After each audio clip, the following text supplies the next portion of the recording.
Tweed Shire declares a housing emergency. Let's have a look. Hello everyone, Florian.Heise here and welcome to another episode of HeiseSays. Grab your stein of coffee because the Tweed Shire in northern New South Wales has declared a housing emergency. So let's have a look at this one. Let's start off by learning a little bit about the Tweed Shire, guys. Now here it is. Now Mwollumbar, this is where Rachel and I got married. We got married in a park there in the town, and we had our reception in the art gallery. I would recommend that to anyone who is looking at getting married. Find a lovely venue with a small capacity so you don't need to invite too many people. And it was great. We really enjoyed it. The park was only like $50. And I think, actually now that I think, my celebrant, he actually worked in the construction industry. He was in BD for another like an engineering architectural practice. I think he broke up with his wife after, which is kind of sad now that I think about it, because I still bump into him around at networking events and things like that. So, I mean, this is the you know, it goes from Coolangatta just there with the wonderful border that I don't know how that works when we have interstate lockdowns, all the way down to Wooyoung. Nice camping down there, and Pottsville as well. So it's a beautiful area down here. Almost should be, you know, part of Queensland. One could argue. One could argue. The problem they have is this here, and what I'll do is I'll change to my pen. This here's Brizzy, guys, up here, and this is the area that we're talking about here. Okay, Byron Bay's even further south, and this is their capital. Look at the distance, everyone. It's much closer to Brisbane than it is to Sydney, so they've got to raise a ruckus. Now, let's have a look at the economics of the Tweed Shire a little bit beforehand. So we'll go here. I'll zoom out. So here's the population. The population in 2020 is 98,000 people. We can see their gross product, what they're producing. The estimated, here we go. The gross regional product was 3.9 billion as of the 30th of June. So you can see that it's gone slightly down from 2019 for the Tweed Shire, but a decent proportion of the state. Here's the Tweed Shire. So it's shot up, and then down. This is the change in regional product. And here's the annual change. So, well, yeah, it seems to be performing like the rest of Australia, everyone. We can have a look here at local employment. There were 32,000 jobs with change, so nearly 33,000. So employment's slightly gone down in 2020 from 2019 in the Tweed Shire. Industry composition. So we have here, we can see, okay, this is from 2010 to 2020. This is agriculture. Oh, sorry, 2010, this is agriculture. And you can see it's gone from 3.4 now in 2020 to 3.3. Mining, nothing. No mining at all in Tweed Shire. Goods related was from 38.8 in 2010 to 36.8. Household services was 40% to 41.1, so it's kind of jumped up and jumped back down.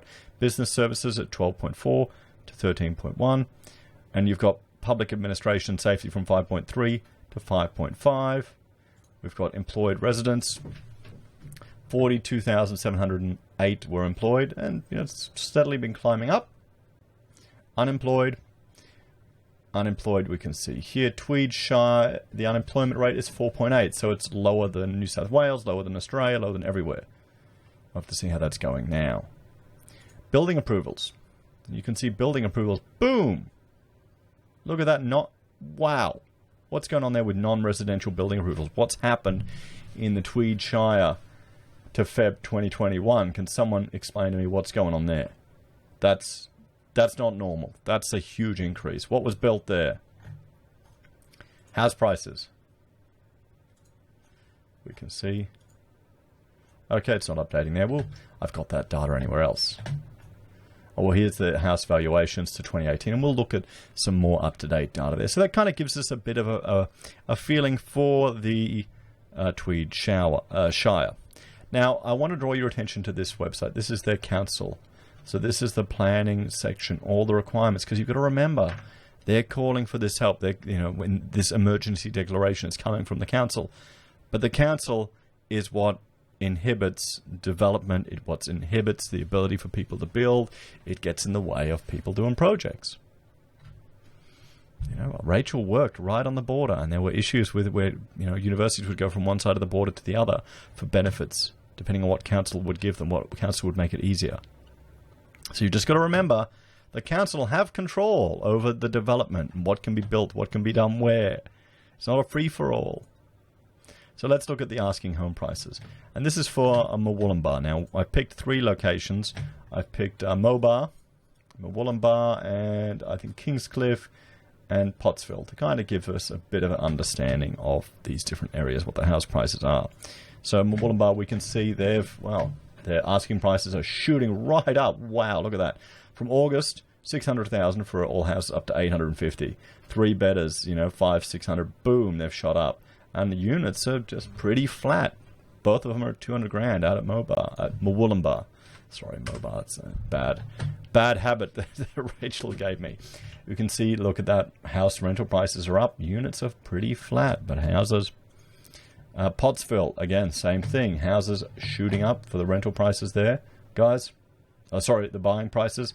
And I bet you will see the same in rents. Yes, we will. Same thing. Weekly rents are shooting up for everything down at Pottsville. I mean, these are luxurious kind of, you know, little seaside retreats. We go there for holidays, guys. We'll travel down there for a little camping trip, a holiday. It's nice. It's beautiful down there. Kingscliff, well, houses a bit all over the place, guys. So they've just come right back down, up, down, up, down, up, down. Look at those rents, guys. Look at those rents. Oh, no, sorry, not rents. Look at the units. Wow. 150 grand. Under 200 grand for a unit in Kingscliff. There you go. We can see here, weekly rents are up in Kingscliff. So sure, what are the weekly rents?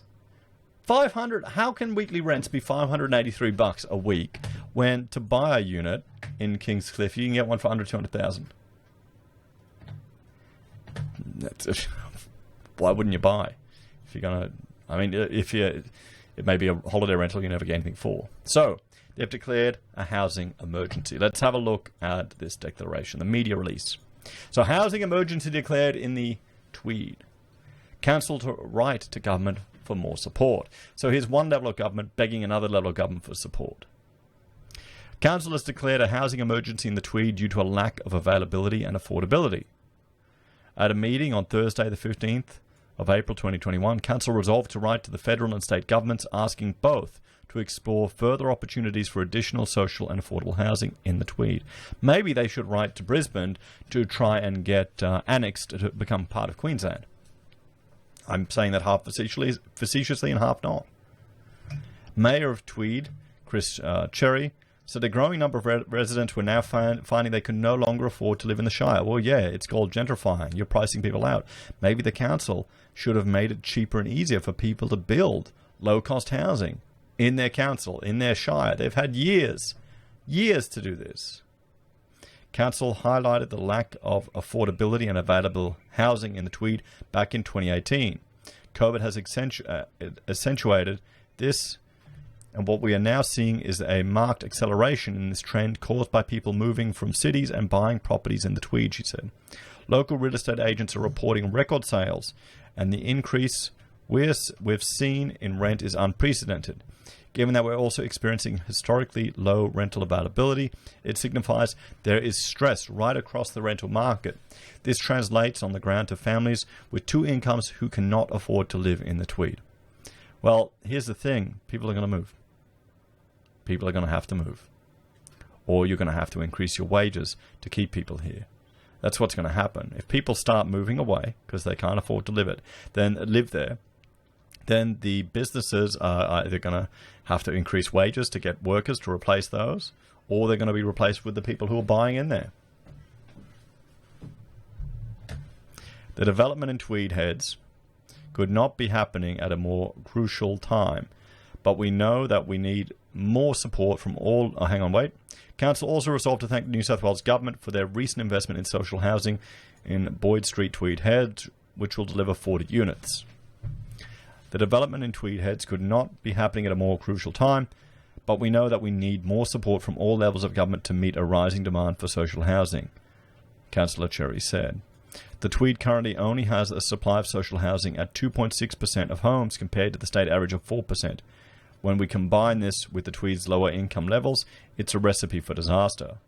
Councillors asked for local options for providing temporary accommodation for residents forced to sleep in their vehicles to be explored and for a report to be brought back to Council when investigations were concluded. We are looking to identify properties that could provide these types of van parker accommodation with appropriate facilities as a transition point until permanent housing can be found. This is a whole of community and whole of government issue. With rising rough sleeper counts, the situation is getting much worse on a daily basis as the buying boom continues. Council will also submit a request to the Australian Local Government Authority for a late motion to be considered for the National General Assembly in June that urgent and transformative action is needed to address the current housing affordability crisis in regional Australia. So that's their cause. They're having more rough sleepers. Well, I mean, should we feel sorry for the council, or have they, if they're worried about it 2 years ago, why haven't they made it easier and created incentives for people to develop cheaper, smaller housing? Why haven't they gotten out of the way? Why haven't they reduced the red tape? Why haven't they said no headworks charges if you develop a low-cost house? Maybe they have. I haven't seen it. It would have made the news, wouldn't it? Somehow I'm a little suspicious. So what's the solutions to all of this? I mean, the council are calling for all of this intervention, calling for support from the government. Well, I think the state government needs to increase housing supply, and the local councils need to get out of the way of development. People need to get out of the way of development. You look at that, you drive around there, you look, there's a lot of land available, a lot of farmland, a lot of opportunities. But yeah, I think a big part of it is the NIMBY crowd, the not in my backyard crowd. You know, people vote for political parties to intentionally limit development and construction to keep the value of their properties higher and to increase the rental returns they receive. What do you think? I think the first, council needs to be looked at, and they need to make changes to their town planning requirements to incentivize the development of lower cost housing. They shouldn't be going to the state government to do it. That social housing from the government isn't the solution. Okay, the solution to this is changing the impediments you're putting to the market, providing lower cost housing in these areas. What do you reckon, everyone? Or is this just the price it's going to pay with the gentrification, with people moving regional? They're going to push out the poor from the regions. As always, let me know your thoughts and opinions on this one in the comments down below. Please like, share, and subscribe to the channel. If you're a fan and enjoy the content I create here, there are a few ways you can support us. You can join us on YouTube or Patreon. You can support us using affiliate links from Amazon, eBay, Independent Reserve, or AussieBroadband. You can buy merch from HeiseSays, use Gold Pass from the Perth Mint, or support us via PayPal. Take care. I'll see you next time. Bye for now.